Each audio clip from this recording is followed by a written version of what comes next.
बारबटी dialogue होउछि इथिरे हमर dialogue थिला ओडिया अस्मिता कथारे ना कामरे तो कथारे कामरे करबा को हेले गोटे स्थूल निरीक्षण करबा को पड़िबो अध्ययन करबा को पड़िबो अस्मिता कथा उठिला गत निर्वाचन रे एवं अस्मिता कथा कहिके जो पार्टी सरकार रे आसिला आज खेड़ी बड़ अस्मिता ओडिया राज्यर होउछि आपण देखंतु जेमती वंशधारार पानी गोटे पटे आंध्र प्रदेश को चली जाऊँगी 70% और महानदीर पानी आम एरिया प्रभावित होची आमको से पानी मिलना है या ओडिया अस्मिता कौन है पारे एपटे ओडिशार गोटे division railway division Walter division संपूर्ण भाव में आंध्र प्रदेश को चली जाऊँगी आम एठी ईस्ट कोस्ट रेलवे थिला पलासा एवं इच्छापुरम थिला सेटा चली जाऊँगी Andhra Pradesh south southern zone को किंतु आम झारसुगुड़ा बालेश्वर लखननाथपुर आदि जो ओडिशार अंचल अच्छे जो आमठी ना साउथ ईस्टर्न अच्छे आम पाक कहीं आस कोटिया जो गाँव अच्छे आमरी राज्य आमरी भाषा आमरी ओडिया आमरी अंचल तार समाधान हो पारना एमती ओडिया अस्मिता भरपूर आज देखा जाउछे कटक कथा जदि हम कहबा ताले महानदी काठजोड़ी रे वर्तमान पानी नै सेटा तो मु कहूची जदि महानदी समस्या समाधान होता तो महानदी काठजोड़ी रे निश्चित भाव में जल था आपण ओडिया अस्मिता ना रे आदानी कंपनी बड़ बड़ कंपनी गुड़ा जिंदल कंपनी बड़ कंपनी गुड़ाक केते पानी नौछंती देख आपण पानी रो पूरा पाइप लाइन बसैकरी पानी रे स्टील पारादीप पोर्ट को जाउछि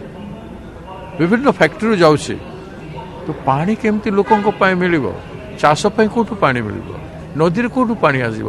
सबू पानी तो बिजनेस रे व्यवहार करा जाउछि ओडिया अस्मिता नुह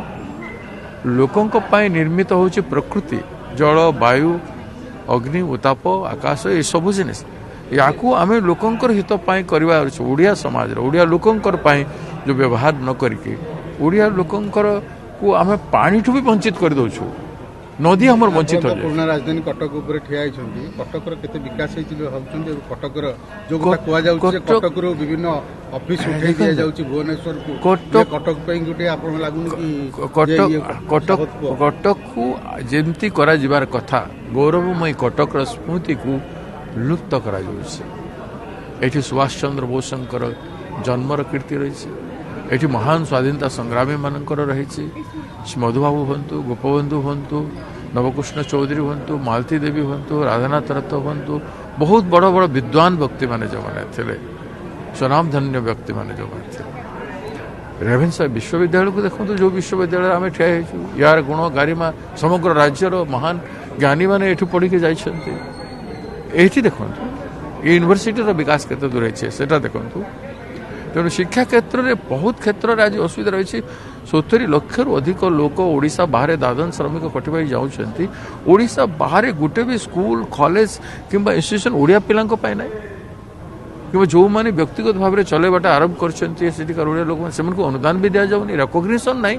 आमे हमर निज लोकन को रिकॉग्नाइज करूना हो अथच अन्य राज्य मान देखंतु विभिन्न शहर मानकर तांकर स्कूल कॉलेज इंस्टीट्यूशन केमती अछि एते अवहेलार ओडिया अस्मिता अच्छे तेणु कथारे कहले ओडिया अस्मिता दूर हम ना कम करके देखाइले दूर हम।